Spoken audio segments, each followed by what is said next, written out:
आज हम पढ़ेंगे पाठ 10 में मजदूरी और प्रेम में।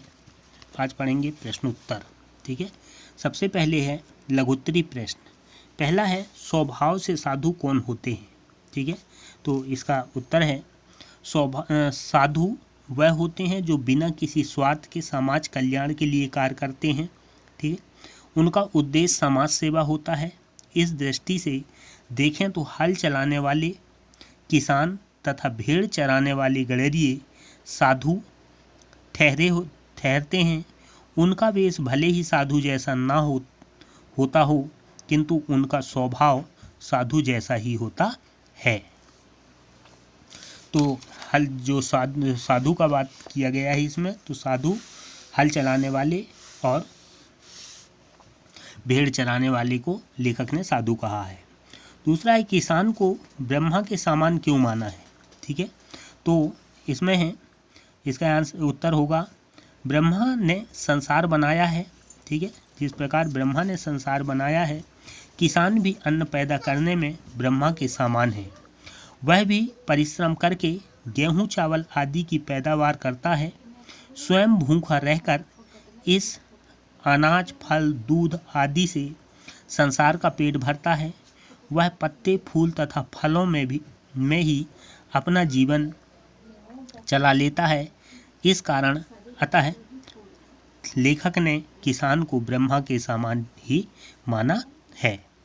फिर है किसान की दिनचर्या कैसे होती है। ठीक है, अब इस प्रश्न में किसान की जो दिनचर्या है उसके बारे में बताया गया है। तो इसमें हम उत्तर लिखेंगे किसान की दिनचर्या बड़ी सहज तथा नियमित होती है। ठीक है, प्रातःकाल जागकर वह अपने हल और बैलों को नमन करता है। हल बैल लेकर वह खेत जोतने निकल पड़ता है।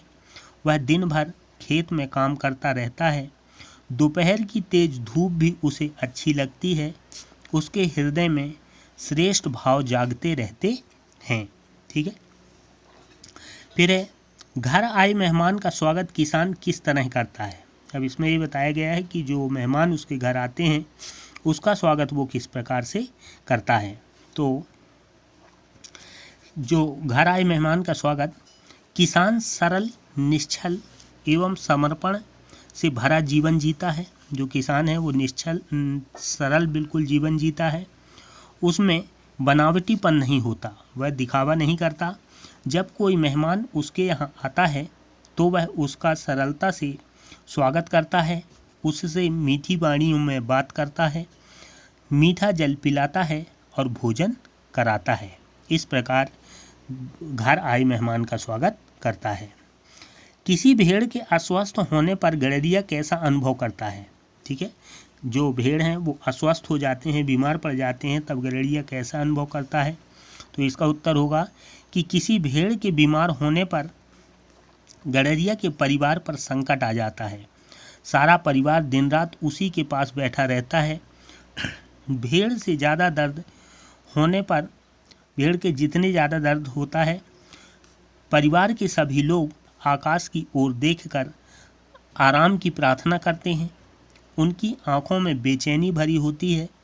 जब तक वह ठीक नहीं होगी घर में मातम छाया रहता है। फिर नेक्स्ट है सच्चा आनंद किसमें छिपा होता है। इस प्रश्न में सच्चा आनंद किसमें छिपा होता है, तो लेखक यहाँ बताते हैं कि जो आज का युग है, ठीक है, सोने लोहे आदि धातु के युग में मनुष्य की कीमत बहुत कम हो गई है। ठीक है, जो सोने आदि का वस्तुएं हैं इसके कारण मनुष्य की कीमत बहुत कम हो गई है। आदमी में संवेदनाओं का अभाव हो गया है। हर कोई काम से बचना चाहता है। ठीक है, जबकि वास्तविकता यह है कि सच्चे आनंद की प्राप्ति काम से होती है। ठीक है, सच्चे आनंद की जो प्राप्ति है वो काम के द्वारा होता है। हृदय को संतोष मिलता है। इस प्रकार सच्चा आनंद कर्म में छुपा हुआ होता है। फिर है अगला प्रश्न है गुरु नानक ने किसान के संबंध में क्या क्या कहा।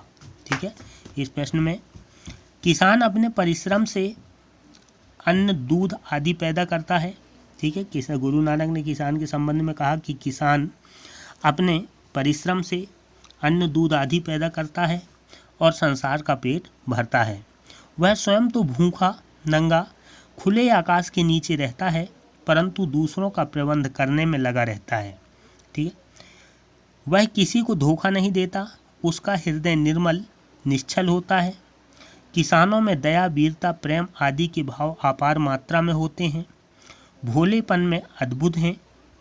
इसलिए गुरु नानक ने कहा है, भोले भाव मिले रघुराई, भोले भाले किसानों को ईश्वर खुले हृदय खुले दर्शन देता है।